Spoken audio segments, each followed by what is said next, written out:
Now we're covering the TurboGrafx-16 and its Hucard library, no add-ons required here. For a comprehensive list including CDs, check out our earlier Turbo Duo list. So unlike that other list, this one's going to be focused more on earlier games that competed with the NES and the Master System, but obviously with some carryover into the 90s too.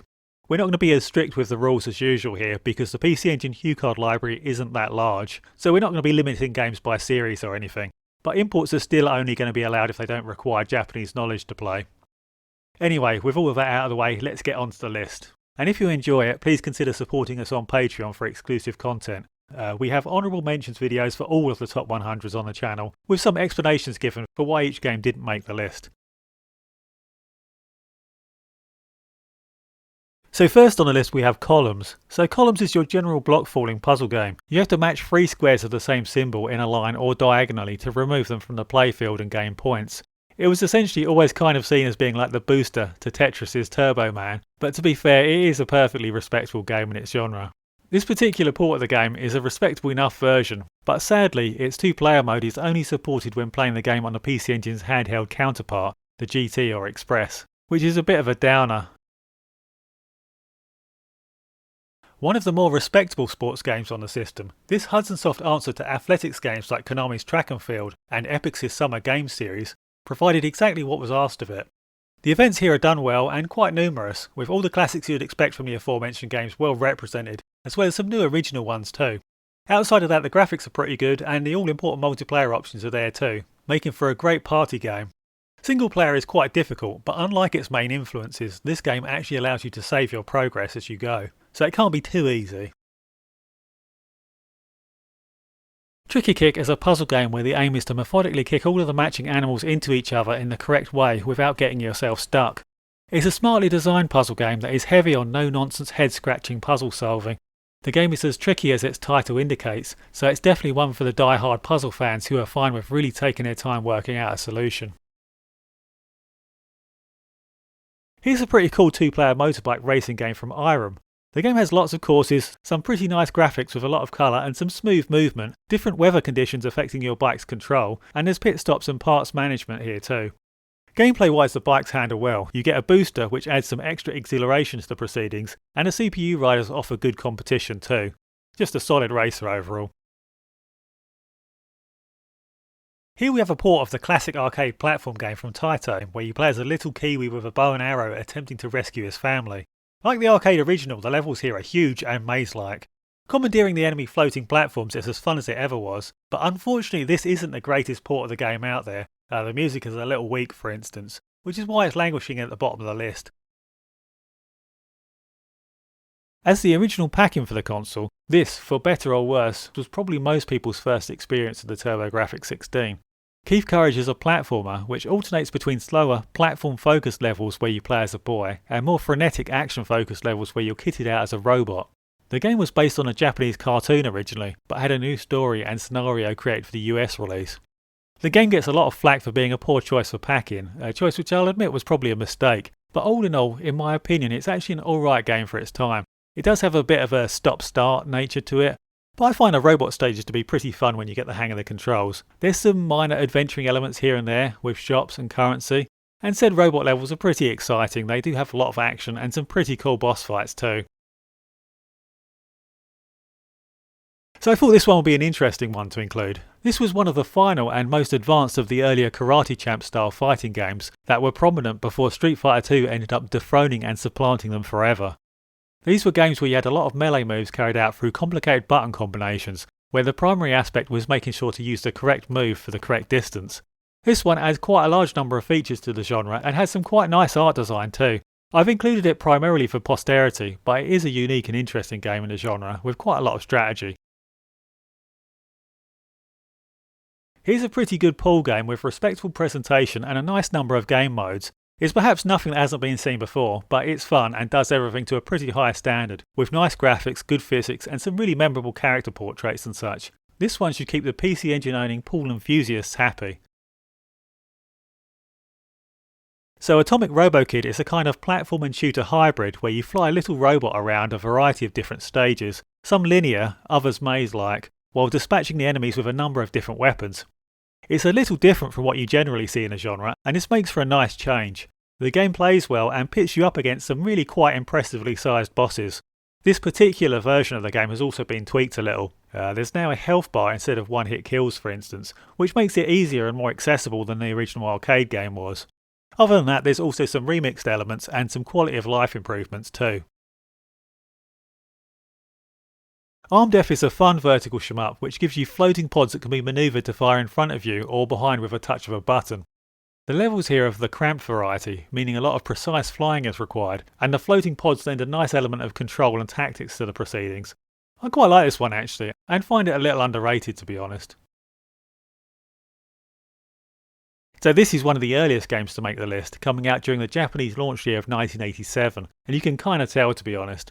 It's a somewhat simplistic platformer in the vein of games like Wonder Boy perhaps. Primarily it plays like the original, but there's also hidden coins within the levels like in Monsterland, and these can be used to gamble for health upgrades. The game was a tie-in to a popular Japanese show, and is actually one of the most well-loved games on the system among the Japanese public. I'd imagine primarily due to it being one of the main platform games available during the early years. In fact, surprisingly, the Japanese often rate this game second only to Rondo of Blood in the platformer stakes on the system. I certainly wouldn't go that far, but I do still find it quite fun. The original has a lot of potty humour and gags in it, but these were all censored for the US release, so I'd stick to the original personally. Here's a fast and exhilarating top-down Formula 1 racer that looks good, keeps you on your toes, and provides some respectable customization options for the era. I spent some time with all the different iterations of the game, and personally I felt that this, the first game in the series, was actually the most playable on PC Engine, primarily as later games seem to get harder and more unforgiving with each sequel. It's a pretty old release, so it's not going to blow anyone's mind, but for the time it was a pretty polished example for its genre, and still offers some entertainment value. And it's also one of the cheaper games on the system, so why not give it a try? Naxat Open is a golf game that utilises a bird's eye view, which is somewhat rare I think for golf games. The usual elements are here, with the gameplay involving aiming against wind resistance and pressing the buttons at the right time on power and accuracy meters. It's just a solid game where everything is polished and the presentation is fairly nice, a reasonable representation of the sport overall. Puzznic is a smart puzzle game from Taito where you have to shuffle the blocks around so that they're next to other blocks of the same type, trying not to get yourself stuck in an inescapable situation. The game was originally an arcade title but got ported to a bunch of different systems. This one is a good version of the game that's accurate to the original and even includes some of its own additional modes not found in the other versions, such as a frenetic mode where the blocks fall from the top of the screen, needing to be gotten rid of before they quickly pile up and fill the screen in a Tetris-style fashion. Here's a port of a great Sega arcade racer. Power Drift has you racing your buggy against a group of memorable characters down some twisty, turny roads and over perilous roller coaster style ramps and dips. Said over-the-top ramps are really what makes the game memorable, but there's some nice music and the classic Sega gameplay is here in spades. So why, if that's the case, is the game so low?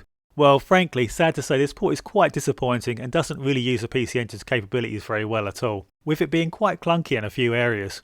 In fact, I'll go on the record as saying that outside of the graphics, the C64 version was actually a better port of the game, which is a bit damning really.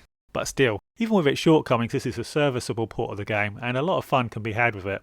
And graphically it was well ahead of the other initial ports of the time. This one is a bright and colourful exclusive TurboGrafx iteration from the somewhat popular Adventure Island series. Now, sad to say this was likely one of the most disappointing games I've played on the system, primarily because I had quite high expectations going in.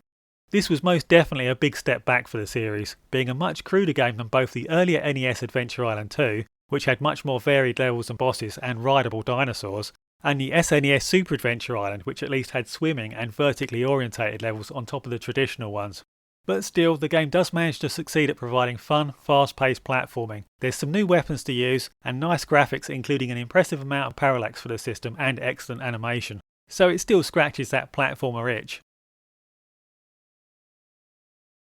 Crater Maze is a fun, unassuming maze-style puzzle game where the aim is to collect all of the treasure in each stage. Originally the game was released as a Doraemon licensed game. Doraemon being a popular robot cat who starred in manga and cartoons in Japan, who never really crossed over to the West, so of course he was removed for the US release. The title itself is an update of an influential old arcade game called Hyanko Alien. I think I'm just going to mispronounce everything in this entry. where monsters roamed about the levels trying to kill you, and you dispatched them by first digging pits and then filling them in after the monster is trapped. Hyenkyo Alien was a very influential game, inspiring many of the early platformers such as Space Panic and Lode Runner. Coming back to this game though, while taking the main gameplay from Hyenkyo Alien, there is some changes. You don't actually have to fill the pits in, for example. The enemies just die after falling in them. At first I was worried that the game was a little too sedate, but after playing it on hard I found it to be much more interesting and engrossing overall, so that's what I'd recommend playing it on. A fun diversion overall. Another Toaplan shmup in the vein of classics like Flying Shark and Twin Cobra. Twin Hawk has that patented Toaplan gameplay and pace, with you weaving through enemy shots and taking out wave after wave.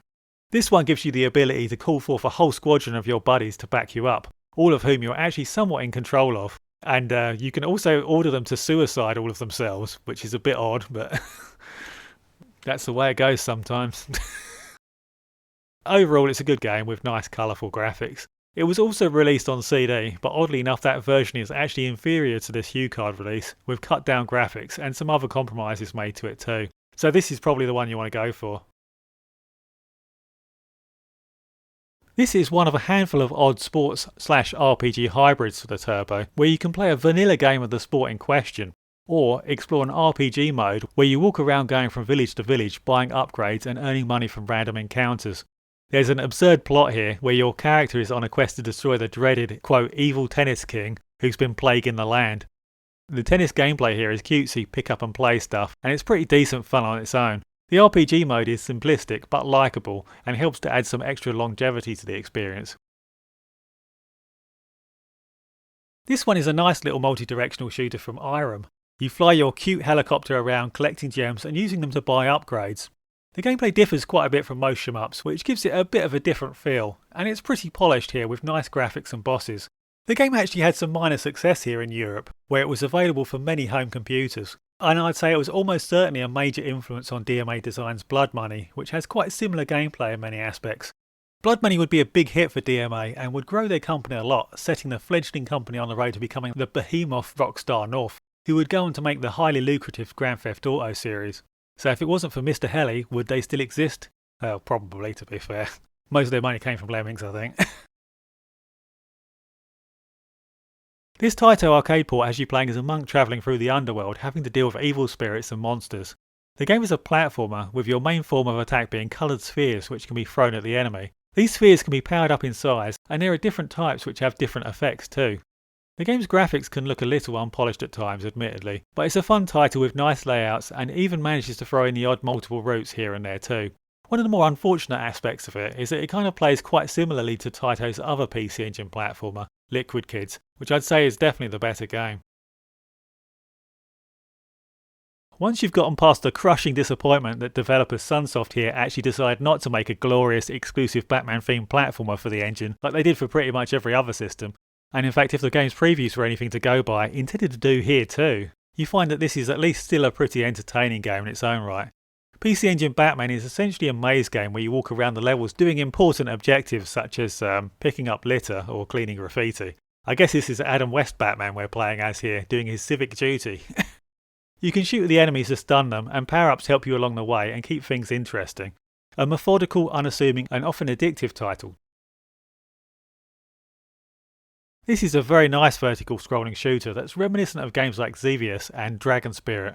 Like the two aforementioned games, this utilises shooting on two planes. You can always either fire forwards to shoot enemies in the air or bomb ground targets with your secondary weapon. The game has a pretty cool bug theme, with your spaceship taking many elaborate insect-like forms. There's also a pretty nice power-up system where you have to choose which power-ups to use not just on their weapons' effects, but also balance that with the bigger or smaller ship forms that they bring with them. And the gameplay is fast, smooth and responsive overall. The best Western RPG on Hucard, possibly the only Western RPG on Hucard. Order of the Griffin is a Dungeons & Dragons licensed game which is split between classic first-person view dungeons and villages and top-down view turn-based battling on gridded battlefields. You choose your party from a set of predetermined characters and get to mess about with different classes and such. It's a little bit dated, but old school RPG fans should get a kick out of it. Dondoko Don is a two-player single-screen platform game reminiscent of titles like Bubble Bobble or the original Mario Brothers game. The aim of these types of games is generally just to clear each screen of enemies and move on. Here, you hit enemies with a hammer and then throw them at each other to defeat them. The game is fun, especially in 2 players, and the boss fights are pretty well done and memorable too. So this was a nice little Zelda clone arriving in 1989 for the console. Utopia doesn't stray too far from its main influence. You explore, you gain upgrades, you push blocks, and you blow up walls, etc, etc. But there are some quality of life improvements, in addition to the expected graphical upgrades of course. The most important addition is a compass that points to the next dungeon each time. The overworld itself has secrets and items to find, so thankfully this compass doesn't completely remove a sense of exploration from the game, instead just making for a little more modern feeling and accessible game than the classic 1980s NES action-adventure releases of the time, which tended to just throw you into their worlds with no indication on where to go at all. The NPC dialogue and world building in general is also a slight improvement, but other than that this is just Zelda 1 really. Dragon Saber is a vertical scrolling shoot 'em up from Namco, the sequel to their earlier arcade game Dragon Spirit. The game keeps the core gameplay of the original, which itself played somewhat like a fantasy-themed update of their earlier influential shmup, Xevious, with an emphasis on switching between a forward-firing weapon and a shot that destroyed ground enemies. But here in this sequel we also get some much-needed improvements to the level design, featuring some much more kinetic stages than those seen in the earlier game, and some more polish to the power-up system. Last, but certainly not least, is a very welcome and very fun 2-player cooperative option too. Here's a weird horizontal shmup which has you shooting your way through your own subconscious in an effort to take back control. The game is from Japanese company Jewel Corporation, who made a few respectable shoot-em-ups on the PC Engine. It very much contains the sort of shmup gameplay feel that you'd more often associate with a company like Irem, playing with the sort of methodical, brutal and clever style seen in games like R-Type and X-Multiply, with the game giving you 2 pods which can be manoeuvred around your ship and used for both defensive and offensive purposes. In regards to the art style though, it couldn't be more different. In the place of the H.R. Geiger influence you'd find there, here we have a more angular, colourful and psychedelic style. The game is quite tough but isn't that long, though 2 playthroughs are required for the so-called good ending. It's a reasonable offering all in all.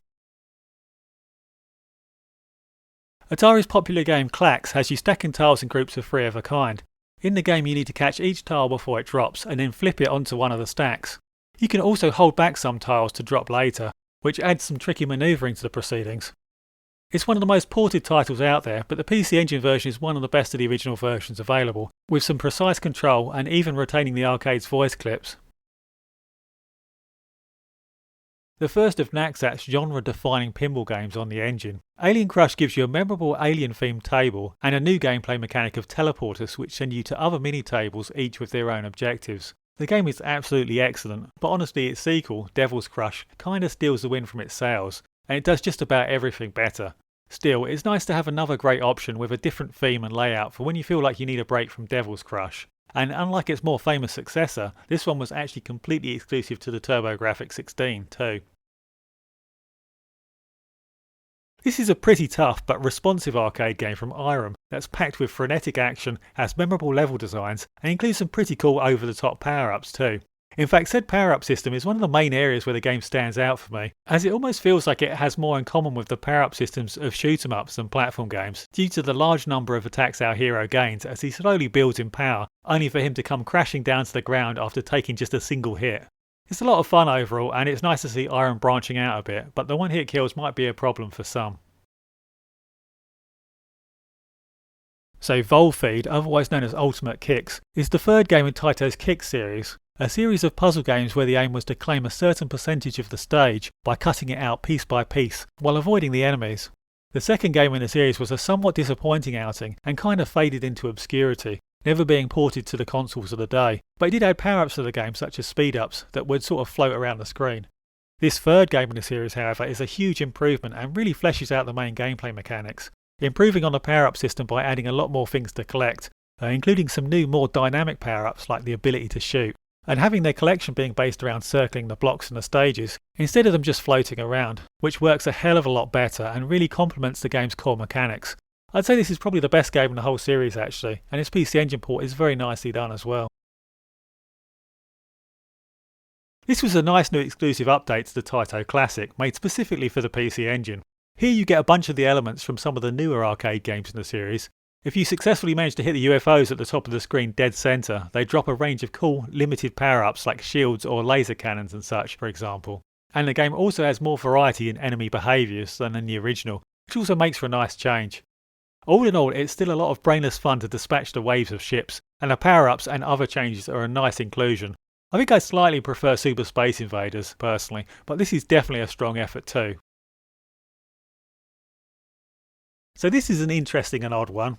So the final lap games were Formula 1 races from Namco that were the successors to their famous genre-defining pole position from the early 80s. The gameplay remained similar to the originals, but a little more effort was put into making the courses in the games more accurate to the real-world tracks that they were based on, while of course improving the graphics and sound. This exclusive final lap game created specifically for the Turbo though actually differs from the other games in the series a lot, as it's essentially a kind of racing JRPG. You explore the world talking to NPCs and getting into random battles, or rather random races I guess, and if successful you can then upgrade your vehicle as you progress.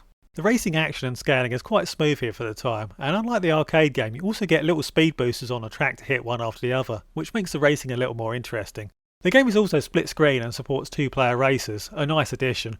It's a pretty early racer, being released in 1989, but due to its uniqueness it managed to continue to stand up decently as the generation progressed. The third game in the Galaga series, Galaga 88 revamped and reworked the core gameplay in an attempt to make something that stood up to all of its newfangled scrolling competition. The game retains the previous title's fun gameplay and risky strategy of allowing your ship to be captured in order to get double firepower, but it also adds in a whole load more variety in enemy behaviour. From aliens who dart around in different patterns to those which inflate as they take damage or split up into loads of mini versions of themselves. Other than that, you can go up in difficulty levels to places where there's more points by collecting 2 pods which some enemies drop, and the game even throws in the odd scrolling level here and there for variation too. Overall it's an addictive blast, which offers a nice change of pace from most of the other engine shmups out there. Sega's popular rail shooter, Space Harrier. This, like many of the Sega arcade ports that reached the system, was a good effort, the console's capabilities being a little more up to the task of recreating the game in the home than most other systems of the time. Of course there is a lot of downgrades here, that arcade hardware was ridiculously advanced, but the general feel and look of the game is definitely there. It's an impressive title with some very memorable visuals, as you fly your way through surreal world, shooting at all the nasties you come across, with good music, which is a little reminiscent of the old TV show Blake 7 at times for some reason, and exciting gameplay. This is Face's attempt at creating a pinball rival for the Crush games. They make a good go of it, but just fall short of Devil Crush a little in the polish and presentation stakes. Here the theme is time travel. We have multiple table sections joined together in all directions, and each part of the table includes a time machine which needs to be fixed. Fix it and get the ball into the time machine and it teleports you to one of the many mini-games where you can win an extra go. The mini-games have a lot of variety, ranging from a golf-style game to games reminiscent of the old Marble in a Labyrinth game.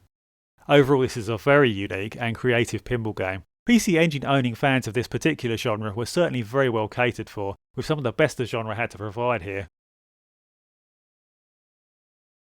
This is a pretty fun footy game from back in the day that was actually quite impressive when first released, garnering some high praise from magazines like CVG, who considered it to actually be the best soccer game available on consoles at the time.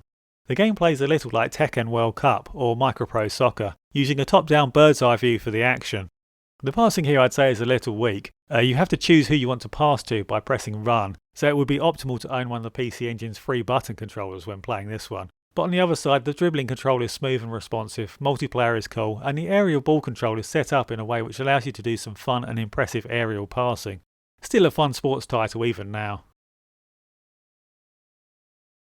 Yet another great horizontally scrolling shmup for the Engine, this time from the ever excellent Japanese company Natsume, who made a whole bunch of underrated NES classics, with this particular team being responsible for the Power Blade series. Long-Nosed Goblin, as it's named in English, is a cute-em-up style shooter with great colourful graphics and large levels filled with multiple routes. The genre staples here are well represented, with good power-ups and memorable boss fights, but there's also a unique element here that adds to the longevity, a bunch of hidden scrolls.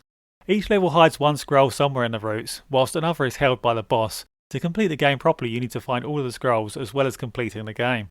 A welcome addition that helps to add a little exploration to the proceedings. This one is a cutesy horizontal shooter starring a baby dragon from Naxatsoft.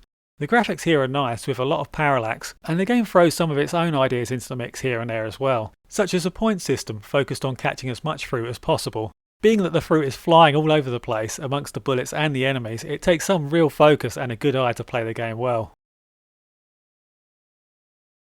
So this third game in the Bonk series carries on its tradition of great platforming and memorable humour that the previous games were known for. The main new inclusion here is the ability for Bonk to grow or shrink if he collects the relevant power up. Other than that though, there's also a nice 2-player co-op feature too, though both players have to play as Bonk, which is a little odd, but it's still fun. In my opinion, this is probably the weakest of the 3 Bonk games. The level design here seems a bit uninspired and rehashed from the earlier games at times, and to me the series was kind of resting on its laurels at this stage. But if you're a fan of the Bonk gameplay, then you're almost certain to find a lot to like about this one too, and its 2-player mode is a very welcome addition.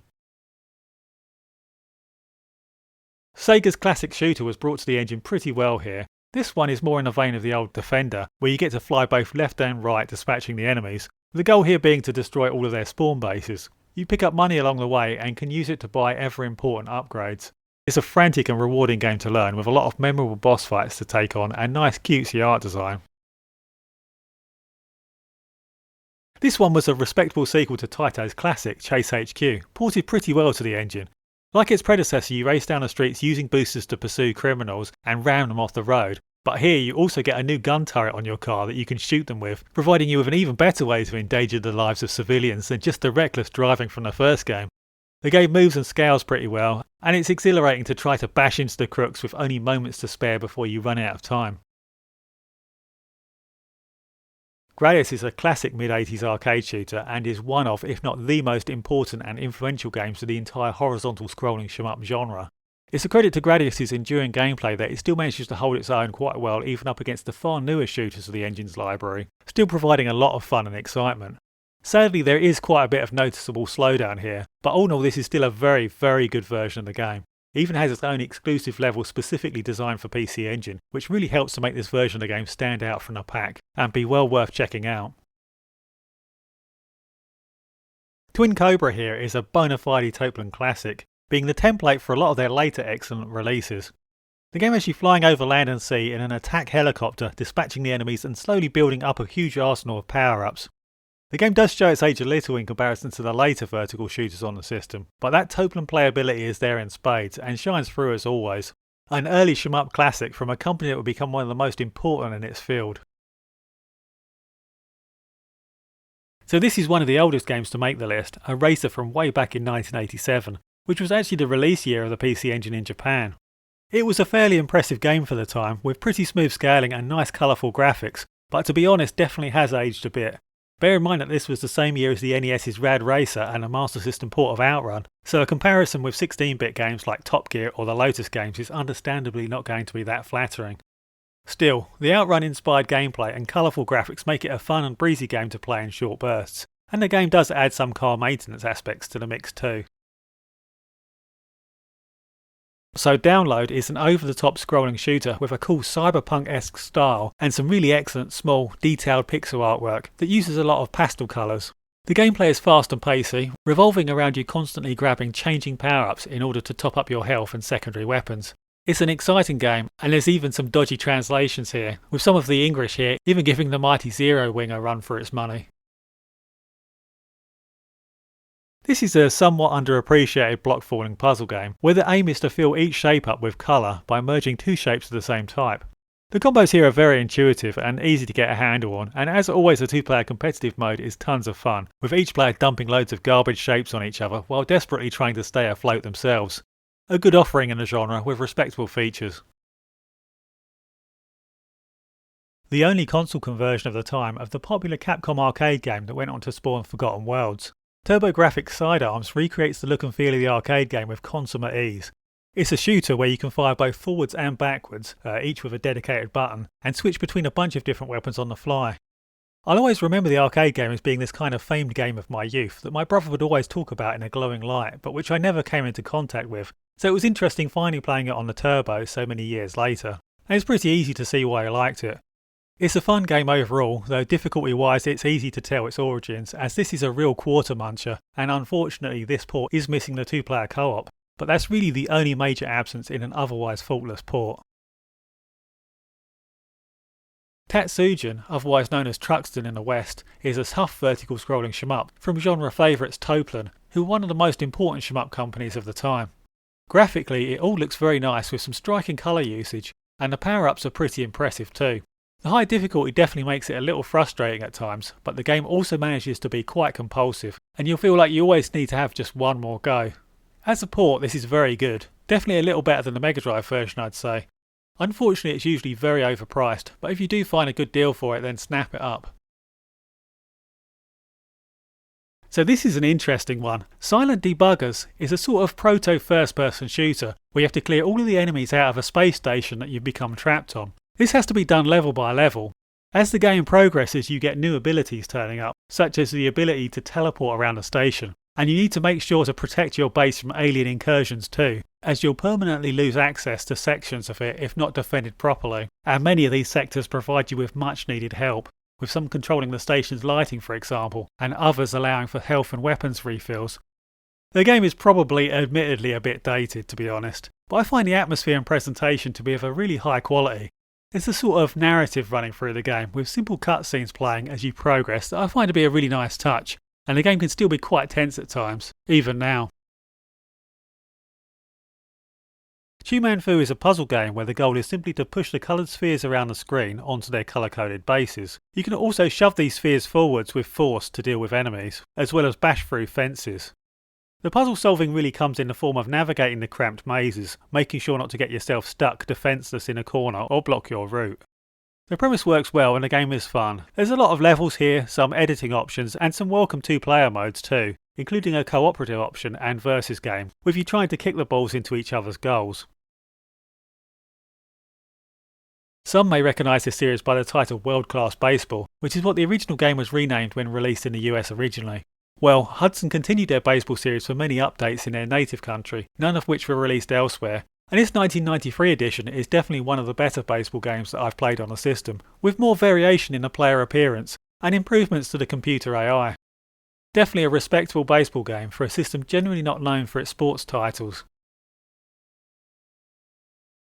Here's a good platform outing from Hudson, which has you kicking and punching your way through the stages as Jackie Chan, taking on all sorts of weird and wonderful opponents, whilst also beating up some frogs for power-ups. For some reason Jackie seems to hate those poor frogs nearly as much as he hates democracy. Anyone familiar with the NES game will somewhat know what to expect here. Great pacing, versatile melee combat and impressive boss fights abound. Happily however, while superficially similar and sharing loads of gameplay elements, the two versions aren't actually the same game at all. This being closer to a remake or sequel really.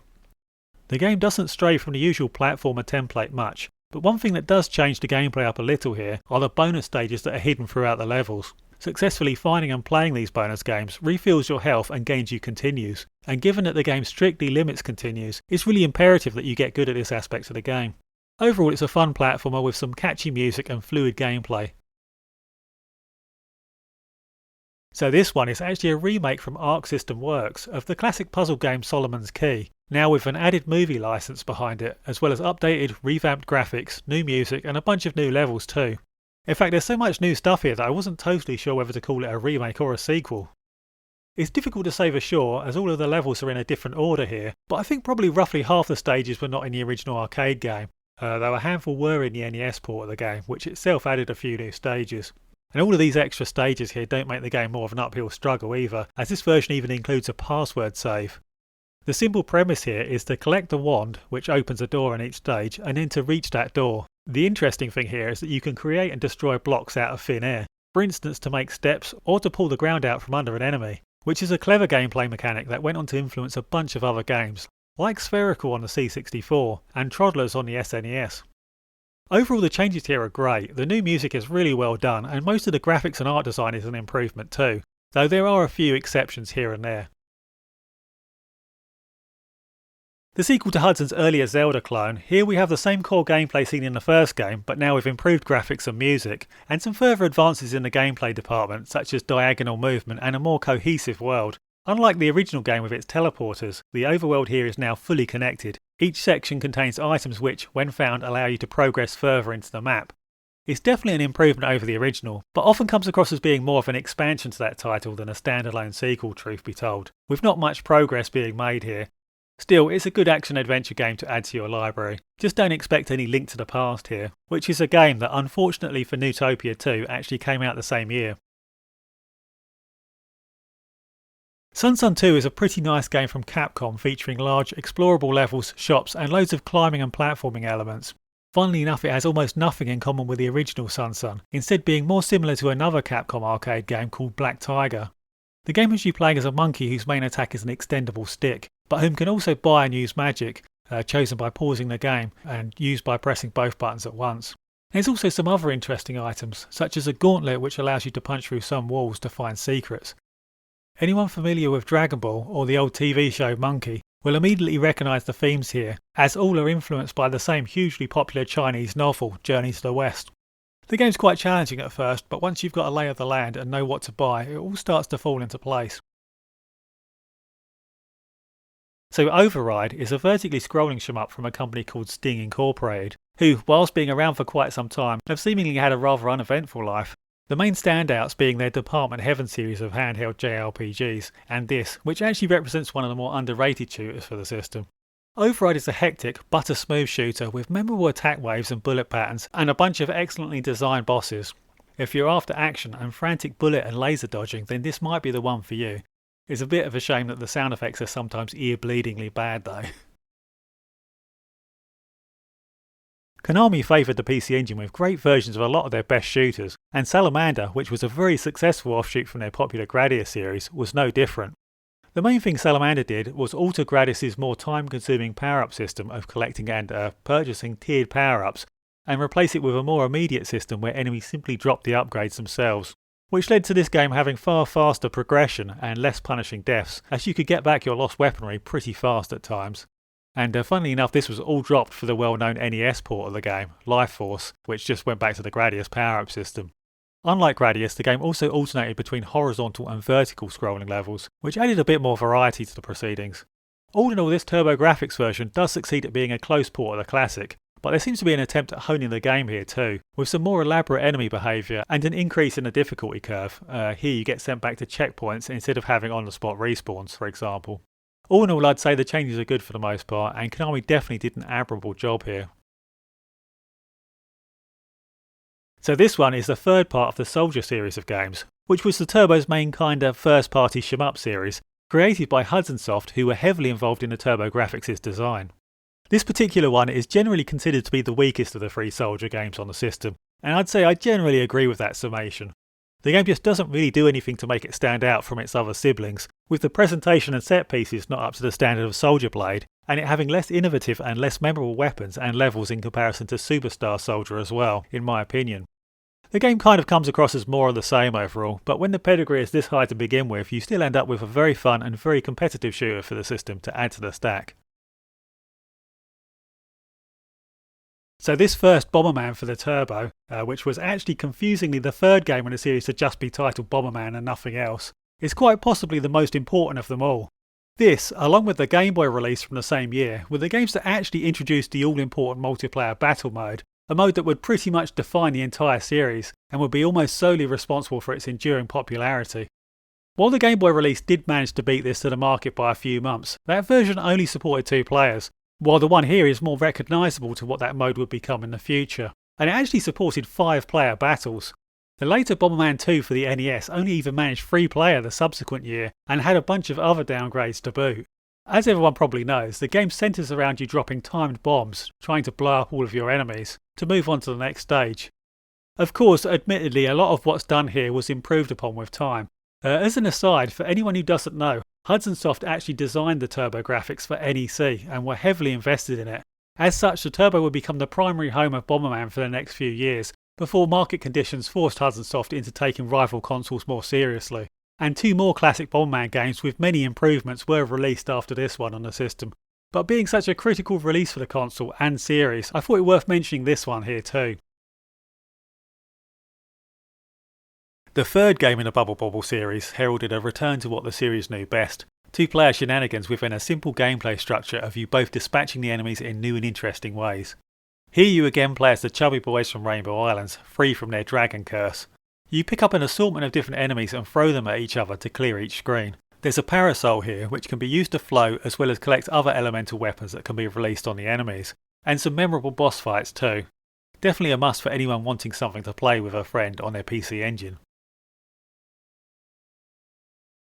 Made famous by the fun version of the game on the NES, this Japan-only Hucard was a lot closer to the arcade original than that NES classic, which had actually been largely redesigned to better fit the hardware. Of course, the PC Engine had no problems recreating the arcade original and has the full teams with little to no flicker. Here you get a very over-the-top version of Dodgeball where the focus really isn't on realism. On top of the normal rules and moves, characters also get super moves which do more damage, and players will often hit the opposition so hard they'll go careening off the court. Overall, it's just a whole lot of fun that doesn't take itself too seriously.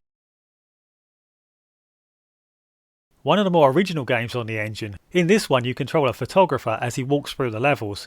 It's your job to help him avoid hazards and take pictures of weird things as they happen.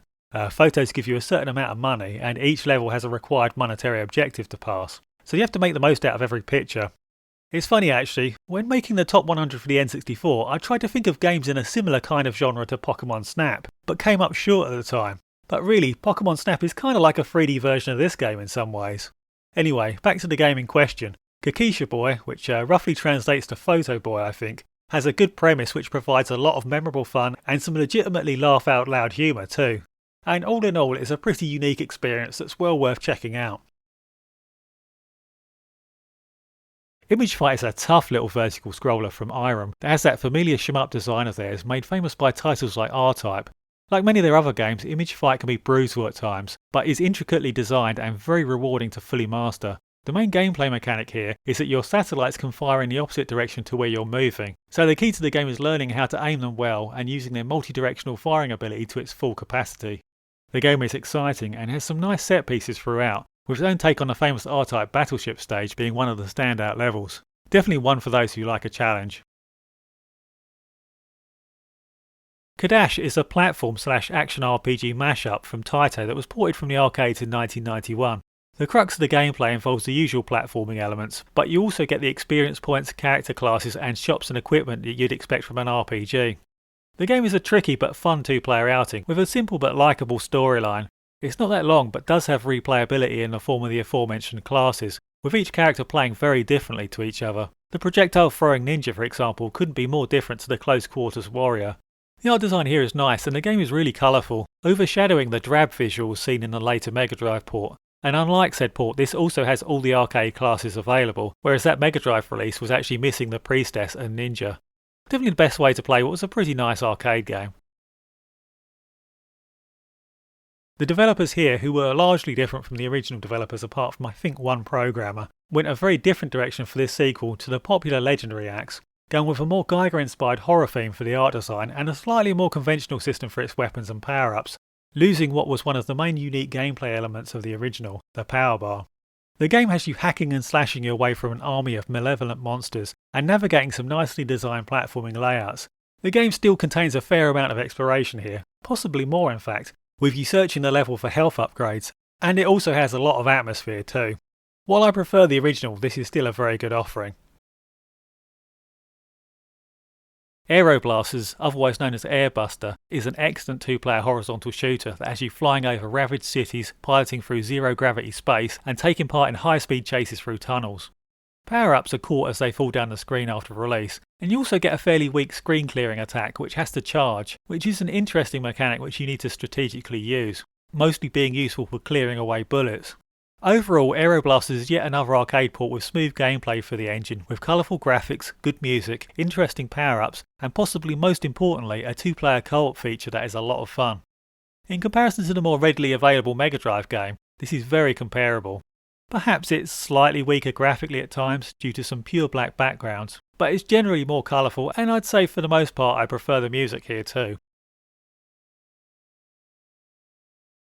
This was a cool little Taito platform game which has their classic Bubble Bobble feel to it, except in this instance transferred to a more traditional platform game setup, with horizontal scrolling and moving platforms. The game has you throwing water, which bounces along the ground and runs down slopes, at the enemies to incapacitate them, at which point they can be shoved off screen, comboing and taking anything in their way with them. The game has a ton of charm, the levels are well designed, even providing multiple routes to choose from to add some variation, and it has some really memorable, wacky boss designs with great pixel art too. A very likeable game. So this game is part of the Soldier series, which was Hudson's popular shmup series of the time, that started way back on the NES and received numerous iterations over the years, with even an N64 sequel many years later. The series started out having similarities to Tekken's Star Force, but with this one, the first iteration to reach the Turbo, the game took on some elements from Compile's Blazing Lasers too. Here you get to choose from 4 different impressive colour-coded weapons, and also a secondary auxiliary weapon. The graphics and audio are great, and everything runs very impressively smooth. As mentioned, this was the first to be made for the Turbo, and it represented a huge leap forward for the series, and also really established a lot of the hallmarks of it going forward. As such, while better Soldier games did appear, this was still one of the most important releases the series saw. This is a good port of another Sega classic, Wonder Boy Monsterland. This was the title that started adding adventuring aspects to the series, with searching for and accruing money to use in shops to buy equipment being a big part of the experience. On top of the money, you get a strict time limit here, and doing stages faster gains you points which, at certain thresholds, upgrade your health. It's actually really quite an in-depth game, and is one of the more rewarding platformers of its time. Personally, where this port's concerned, I'd say it's a little weaker than the famous Master System version, which just felt better balanced and fairer to me personally, and unlike that version, this still has the large intrusive status bar taking up a lot of the screen that was used in the arcade game. But this is still a very good version of the game, and some people may find that the big status bar makes it more authentic for them. The game is Japanese only, which unfortunately does affect a few sections. Some characters hint at a couple of crucial hidden doors. But that's all you have to really worry about, and in fact I just showed you where one of them is in the footage. This was a really impressive tennis game for the time, gaining a lot of critical praise. Final Match Tennis is from the developer Human, who made the Fire Pro Wrestling series, and they did a very good job here across the board. The game looks nice, controls well with a nice number of moves available, and has a decent number of options too, including 4-player support. A strong offering in the genre. One of the more original and underappreciated games on the system, Gomula Speed is a fun, arcade-style puzzle game where you control a snake as it slithers through the stages growing by collecting additional segments, with the ultimate goal of eating food, done by encircling it, all whilst avoiding hazards and dropping timed bombs, a la Bomberman. The graphics are minimalist but clean, and strangely reminiscent of Gauntlet at times, and the music and sound effects are well done too, but it's a clever, well-designed gameplay and interesting core concept that really make it a title worth checking out. This one is a top-down racing game, somewhat akin to a futuristic version of Micro Machines, mixed with art design more like F-Zero perhaps. Motor Roader 2 is a massive improvement over the lackluster original, and in fact has little in common with it in general, truth be told. The control here is great, the graphics are nice, the courses are well designed and memorable, with jumps, floor boosts and hazards littering the tracks, and you can also upgrade your vehicle with a plethora of parts, and kit it out with all sorts of different weapons to take out your enemies too. Most important is the excellent 5-player races though, with the weapons providing a lot of mayhem and fun. Here's a nice platform game for the system that you rarely hear about. Momotaro Katsugeki is a fun, humorous game with a lot of charm that does all of the platforming fundamentals well, has nice level layouts and throws in some simple adventuring elements for good measure too, with some villages and shops with weapon and armour upgrades and such, as well as some useful items that replenish your health. As your adventure progresses, you also run into some buddies who help you along the way if you feed them the multicoloured balled sweets that you can buy in the shops. The game is actually an offshoot title of a very popular series of JRPGs made by Hudson Soft that were based on Japanese folklore about a boy named Momotaro who was born from a peach, and as far as I can tell the game generally seems to follow the story too. Sadly, all of the more famous games in the series, being JRPGs that were never released in the West, are pretty much incomprehensible for non-Japanese speakers, and are therefore ineligible for this list. A shame, as they were some of the more important early releases for the system, but with this one primarily being an action game, it's a different matter entirely here. I'd be lying if I said this was totally import friendly, but generally everything in the game is pretty straightforward. The shops and items are clearly marked, and the equipment is automatically equipped. You push up at the statues to save. The main issue here is navigating the menu really. In regards to that, the game starts by giving you the choice of 3 difficulty options. Then, when in game, pushing start and then button 1 brings up a list of your inventory, and just choosing the first option on the menu over and over generally uses a health item if you have one. The last option on the menu is always the choice of eat, use or cancel. You can choose to eat the sweets yourself, or choose the second option, use, which allows you to bribe a friend to help you, if you've found them, that is. It's a borderline case for sure, but you can certainly learn the game through trial and error alone, and I'd say it's somewhat worth the trouble. This was the game that introduced the world to Bonk, or PC Genjin as he was originally known in Japan, the star who would become the console's mascot. Bonk's adventure is a platformer where you control a caveman as he headbutts and flips his way through the game's imaginative and often funny stages and scenarios. Some elements which set the gameplay apart from other platformers, apart from the aforementioned humorous scenarios, are Bonk's abilities to spin in mid-air, allowing him to glide, and his talent for headbutting enemies from both above and below. Altogether, these elements make for a fun, likeable game where experienced players are able to bounce from enemy to enemy, gliding or juggling them as they go, and a title that has an admirable amount of charm and attention to detail. Many years later, the game would get a very belated downgraded port to the NES, as well as a quite nice port to the Commodore Amiga handled by Factor 5, the makers of the Turrican games, that sported some nice new music and enhanced graphics, but also had slightly less fluid gameplay, I'd say. This top-down shooter has you going deep into enemy territory in an attempt to single-handedly rescue the President. Bloody Wolf was another one of the important early Hucard games released in the West that established the console as being impressive for arcade action titles. There's no deep gameplay here, just shoot them before they shoot you, but there is items to collect and vehicles to ride, and it's all very fun. As an arcade port, this is actually very impressive. If it wasn't for its lack of two-player support, you could easily call this an improvement in fact. The graphics have actually been added to, and there's even some new levels here too. So Raiden was a bit of a benchmark game for vertical scrolling shooters when it arrived in the arcades. It was a shooter with great pacing, nicely designed weapons and lots of action. It's actually sometimes held up as a progenitor of the bullet hell subgenre due to its frantic action and elaborate bullet patterns. Most of the 16-bit versions of the game came out disappointing for one reason or another. All of the versions of the game are a little bit inaccurate, but here the PC Engine version is a pretty good compromise. The on-the-spot respawns have been replaced with checkpoints, but it still somewhat works. It is sadly however missing the two-player option. They did make a CD version of the game much later as well, but this was kinda disappointing, and it also came out way later than this as well. The second Bomberman to make an appearance on the TurboGrafx, Bomberman 93 was truly another real big leap forwards for the series, containing much more interesting single and multiplayer level layouts, fantastic graphics, including some much improved presentation with excellent stills, and a bunch of memorable boss fights too. Easily the best in the series up until this point. Other than that, you also get some AI opponents now for the multiplayer stages too. Previously that feature was limited to the arcade games, so you get to do some practicing in all of these new themed levels when your friends aren't around. And what interesting levels they are too, with a bunch of their own gimmicks and nuances. So why is the placing so low, do you ask? Well, in my personal opinion, the 94 edition makes this largely redundant. Though to be fair, this one has more than its fair share of fans itself, many of whom disagree with me. This is a very admirable two-player port of Capcom's classic World War II vertically scrolling shooter. The series this hails from, which was one of the earliest of its genre I might add, differs quite a bit from your general vertically scrolling shmup. There's a health bar for one thing, and on top of the ever-present screen-destroying bombs, you also get a limited number of barrel rolls that give you temporary invincibility. Your power-ups also deplete over time and have to be sporadically topped up. And actually, even said bombs function differently, as they can be used as many times as you want, but actually deplete your energy bar on use. The game was getting a bit long in the tooth by the time it came out on the PC Engine, but was still pretty fun. But that's only half the story, as at the end of the game we find that the PC Engine actually has a completely new, revamped set of modern feeling and far more varied levels included, that were easily enough to be released as a standalone sequel.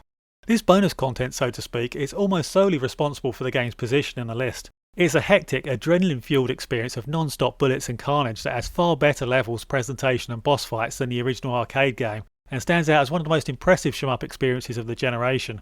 You can actually also just play this mode on its own by playing a specific set of songs in the options menu, which is what I tend to do. Here's a very good port of the classic Sega arcade game, probably the first to actually come close to recreating the game at home, rivaling Sega's own belated Mega Drive version, which wouldn't see release until the subsequent year. While the game was getting on a bit even here, it had been one of the most important, truly standout racing games in the history of the genre, and as such still held up pretty well, with some colourful vistas to drive through, catchy music and fun gameplay that had you not racing against other racers, but the clock, having to hit each checkpoint in a time limit, which always lent a lot of feeling of urgency to these games, creating a lot of tense last minute near misses. As said, it is a good version, colourful and with pretty smooth scaling on the roadside objects. All the routes are here, and for the most part the music is well translated too. This has to be the best top-down shooter on the system as far as I'm concerned. An underrated release which has you driving a tank which can be powered up with multiple gun types, each of which can be upgraded independently by finding the pods hidden throughout the levels. These gun types can also be swapped between on the fly, with each having different strengths for different situations. The controls here admittedly take a little getting used to. One of the buttons locks your direction in place, allowing you to fire one way whilst moving another. But before long you find yourself double tapping your way through the stages, dispatching the multitude of enemies. The action here is great, it's fluid and frenetic, the levels have a lot of variation from one to the next, always throwing in new elements, the weapon upgrading works well, and I quite like the futuristic art design too. Definitely an undervalued release. This game kind of plays like a Japanese take on Gauntlet, with some simple RPG elements added in. You get Gauntlet's action-packed dungeons, monsters, spawn points and multiplayer focus, except here 5 players can take part, but with overworlds with villages and story dialogue, and experience points to grow your character as the game progresses. Overall the combination is a fairly good success, and it's all pretty fun in single player. The multiplayer is even better though, and all in all it stands as one of the best, if not the best, team-based multiplayer titles on the system. So here we have the first game in Namco's popular Splatterhouse series. This series was pretty much the closest we TurboGrafx and Mega Drive owners could get to a proper horror game back in the day, with the first one being a console exclusive to TurboGrafx in the West, and the second and third coming to the Mega Drive. The games are beat-em-ups where you make your way through the creepy environments, bashing monsters and doing some simple platforming jumps here and there. You get different weapons to find and pick up, and it's alternate routes that take you to different sections of the levels which have varying difficulties. A nice touch which adds some minor exploration elements to the game. The thing which really makes the game stand out though are its memorable set pieces and monster designs. It's got a whole load of style, and the whole thing just oozes with spooky atmosphere during a time when that was pretty rare in games. In a running for being the greatest pinball video game ever made, Devil's Crush gives you one of the most memorable tables of the genre, and a cult themed table of skeletons and demons, and builds on its excellent forebear Alien Crush brilliantly, with a taller, free-screen table that scrolls, more numerous scene changes, differing objectives and even some new, cool boss fights too. Graphics and audio are both excellently done here as well, and the whole thing is just skillfully and expertly crafted, with a ton of polish and care. Even those not interested in pinball should at least give this one a chance. The TurboGrafx library got off to a blistering start in the US, launching with some of the most impressive and playable games of the year. Legendary Axe was one of those standout titles, a well-paced arcade-style action game with excellent graphics and locales, and a good few of its own gameplay ideas too. Here you have upgradable weapon power and weapon speed, which grow and accumulate until you lose a life. You also get a power bar for your weapon that auto-recharges after every swipe, and when it's at maximum you do greater damage. This system encourages careful timing and precision over mindless hacking and slashing, so as to maximise damage, and it gives the game a unique rhythm of its own that works pretty well. The same developers would also include it in their spiritual sequels, the arcade game Astyanax, I think that's how it's pronounced, and its disappointing NES sequel, which was also called Astyanax. But I'd say the implementation was never better than it was here. Konami's excellent parody of their Gradius series of shooters was transferred brilliantly to NEC's Small Box of Wonders. Here you pilot your craft through some of the most imaginatively wacky and memorable levels in shmup history. The Gradius power-up system is as fun as it ever was, the bosses are a joy to behold, and slowdown is fairly minimal for the most part too. Unfortunately, this version is missing a few sections. There's no battleship stage, for example, and it also doesn't have quite as many extras as the absolutely phenomenal Super Nintendo port did. To be fair, the SNES version was easily among the best and most polished shoot-em-ups to be released for the system in general. All in all, this is still a pretty nice version. The SNES port had some very minor censorship for the Dancing Girl boss, which isn't the case here. And this version actually also includes its own exclusive points-based attack mode that I'd say is quite a bit better than the SNES's comparable offering. This mode actually has 3 completely exclusive boss fights for the series that trigger depending on how many points you achieve, which is a cool inclusion. Here's a really nice, really fast-paced action game for the system, which has you playing as a ninja one-man army, slashing his sword and shuriken throwing his way through legions of bad guys. Ninja Spirit's best aspects are its rock-solid control system, which gives you a lot of room for flair and mastery, and its cool power-ups, ranging from longer sword range to a gang of clones which follow your every move. You also get to choose from a variety of different weapons, which all change the gameplay up a little too.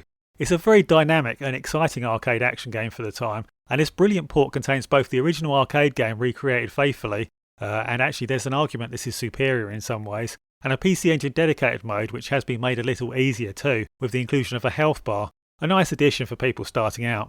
Simply a phenomenal version of an arcade classic. So Daytona Twinbee is a vertically scrolling 2-player Q-'em-up from Konami, from their popular Twinbee series of games. Games which have an odd and admittedly somewhat inaccessible power-up system where you have to repeatedly shoot bells to change their colour before collecting them. Having just played the graphically attractive but narcolepsy-inducing SNES game previously, I approached this one with some level of trepidation, but happily my fears were quickly allayed as this is actually a great game.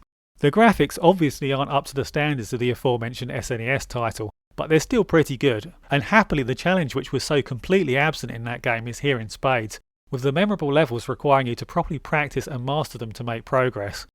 Good layouts, good difficulty curve, great boss fights, and a tricky but interesting power-up system make this what is, in my opinion, the best game in the whole series. It is just unfortunate that this version is sadly missing one of the stages, the desert area, but the game is still long enough to provide a decent challenge, and it's quite replayable too. So here's a smart, attractive looking shooter that actually contains a lot more ideas and personality than the average scrolling shmup fare. Magical Chase showers you with a multitude of different control and power up features. You get hovering stars which can be set in place anywhere you want that are used to deflect enemy shots. Your shot direction itself can similarly be fixed or moved, giving you full multi-directional firing that's independent of movement. And on top of all that there's a bunch of weapon and health upgrades that can be acquired from shops too. Outside of those elements though, the levels never fail to be interesting, and the cute art design is really nice and imaginative. I'll add though that it's worth playing the game on hard mode to get the most out of it, as for a game as pricey as it is, Magical Chase can be beaten without too much trouble on the lower difficulties. Still, it's an absolute joy to play through and is one of the better Hucard shmups on the system. The classic world-building sim / real-time strategy hybrid was ported to the PC Engine here very well with everything intact. You play God to your people, helping them grow and prosper by terraforming the land and giving them simple instructions to follow, with the ultimate goal being to facilitate their dominance over their enemies. You also get to use magic to sabotage the other peoples of the land. It was a seminal release for the genre and a highly influential game. The game does not support the mouse, but honestly, due to the game's grid-based movement, it works well with a joypad anyway. A very nice version of the game. Most definitely one of the most important scrolling shooters of the 80s. R-Type introduced some of the most intricate level designs and clever power-up systems the gaming world had ever seen, all infused with some excellent Alien H.R. Geiger inspired art design. So impressive and unprecedented was the Turbo's port of R-Type that it was probably the closest the system came to having a killer application in those early days here in the UK. It's not quite a perfect port of the game, but it makes a pretty damn good stab at it. The game was originally released in two halves in Japan, Part 1 and Part 2, but the US Turbo chip and CD release provided the full game. All in all, this was a very notable port of one of the legendary classics of the scrolling shooter genre. This is a nice, accessible turn-based strategy game in the vein of games like Advance Wars. Here the aim is to try to move your units around the map into the best strategic positions, with terrain and surrounding supporting units playing a big part in how much damage is done, and crucial factories and bases littered around the map being able to be captured and used to heal your units. As the battles go on, your forces gain experience with every successful attack, which is another nice element to the game. All in all, a great strategy game for its time, and it was assuredly one of the standout Hucard releases back in the day too, going on to influence other games such as the Amiga's popular Battle Isle. All the different elements here just really come together well to add real depth, and it's fun and doesn't take itself too seriously either. This sequel to the aforementioned Bonk's Adventure just has to be the most notable Bonk release on the system. With this sequel the levels were much more ambitious, brimming with stuff to find from heart containers to bonus games, and due to the addition of end-of-level lifts that counted your collected smileys, said bonus games were actually made a lot more critical to the gameplay than before, as gaining enough of them could send you to a different destination and a much appreciated health upgrade. The graphics here have been overhauled and serve to create a much more impressive looking world filled with offbeat, memorable characters and much more polished visuals than were seen in the original, which had been a fairly early release for the system. And on top of all this, they still managed to retain all of the humour and rewarding gameplay that made the original so beloved.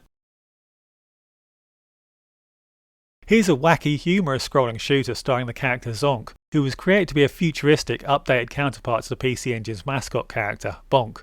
Bonk was originally called PC Genjin in Japan, which is a play on words meaning essentially caveman, with this character, Zonk's name, PC Denjin, instead meaning something like Electric Man.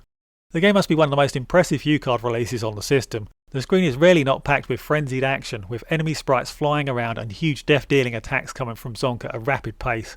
There's also loads of smooth parallax in the backgrounds, and everything is just colourful and drawn with lots of charm too.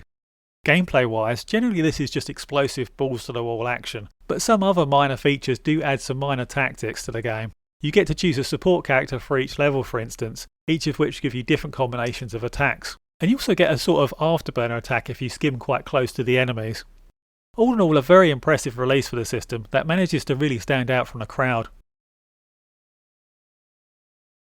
Blazing Lasers was an early Turbo title that was pretty much the kickstarter for the system's enduring reputation as a shoot-'em-up fan's dream console. The game was made by genre stalwarts Compile, and Blazing Lasers shows its pedigree well, with smooth, frenetic action that doesn't let up and a multitude of different and interesting weapons to choose from. Later Turbo shooters may have taken its core concepts and built on them, but Blazing Lasers remains one of the more memorable and atmospheric shooters on the system, due in large part to its excellent music and presentation, and it's remembered as one of the more critical releases during the system's early lifespan. This one is actually an enhanced port of the Master System's superb Dragon's Trap, which was one of the greatest games on that system, and in fact one of the greatest games of the entire 8-bit generation. Dragon's Curse is essentially a Metroidvania which has you exploring a big non-linear world filled with enemies and hazardous jumps. Every time you defeat one of the bosses, they change you into a different creature, with each having different abilities that allow you to take routes in the world which were previously unpassable. And a lot of these different creatures have unique and original moves that keep the game fresh as you progress. Overall, it's a pretty good port, the most noticeable improvements here being the smoother scrolling and somewhat improved graphics here and there. To get out of a contract with Sega, some of the game's characters have been changed. The lion is now a tiger, for example, but the new designs are pretty good. It's probably not quite as improved as it should have been given how much more powerful the Turbo's hardware is over the Master System, truth be told, but it's still a great version of an all-time classic regardless. Definitely one of my favourite Bomberman releases. Bomberman 94, known more commonly for its Mega Drive port Mega Bomberman, had numerous improvements to the single-player gameplay that made it more focused, increasing the pacing and keeping the action moving by removing the requirement to destroy every enemy on screen to proceed, instead of having you go after shield generators. Stages are also much more interesting and really do a great job bringing Bomberman's world to life for the first time. Bosses here are also very memorable and imaginative, and they look great. The ever-important multiplayer is as fun as ever, with this one introducing Ruiz to the series, rideable creatures that give you an extra hit point and an ability, and there's also some nice variety in the different multiplayer battlegrounds. Note that this is actually quite a bit better than the later Mega Drive release too, with more detailed, better coloured graphics, superior animation, less slowdown, and 5-player support as opposed to Mega Bomberman's 4-player limitation. A real high point for the series, and it completely destroys the Super Nintendo's Super Bomberman as well, which even came out a little later than this. So this is the Hucard to prove to non-believers that the Turbo could stand up to its more famous 16-bit competition. It's an excellent port of the archetypal one-on-one fighting game, which easily manages to rival its SNES and Mega Drive peers. I think everyone knows the drill here now. It's just you versus the opponent, deplete their energy to zero using a combination of punches, kicks and special moves, activated by specific button presses, and you win the match and move on to the next guy. I'd say this version actually has better colour use than the Mega Drive game. Unfortunately, it doesn't play that well with the standard 2-button controller for the system, so you do kinda need to upgrade to the 6-button, and it is lacking its Pierce's parallax scrolling, but thankfully it doesn't make too much of a difference to the experience. And in first place we have Soldier Blade, the final game in the Soldier series to reach the console, the best Hucard shoot-'em-up available, and as far as I'm concerned what was the best game in the whole series in general. With this legendary release, Hudson managed to hone their shmup making skills even further, building on its predecessors brilliantly. Here we have the tried and true formula of the series, frenetic action, exciting boss fights and brilliant weapons, except now with even better graphics, even more awesome set pieces than ever, and some of the most impressive music to come out of the PC Engine sound chip. Just a first-rate title through and through, and definitely one of the best shmups of its generation. Well, that's the end of the video. If you enjoyed it then please like and subscribe, and maybe consider supporting us on Patreon. The link is in the description. See ya!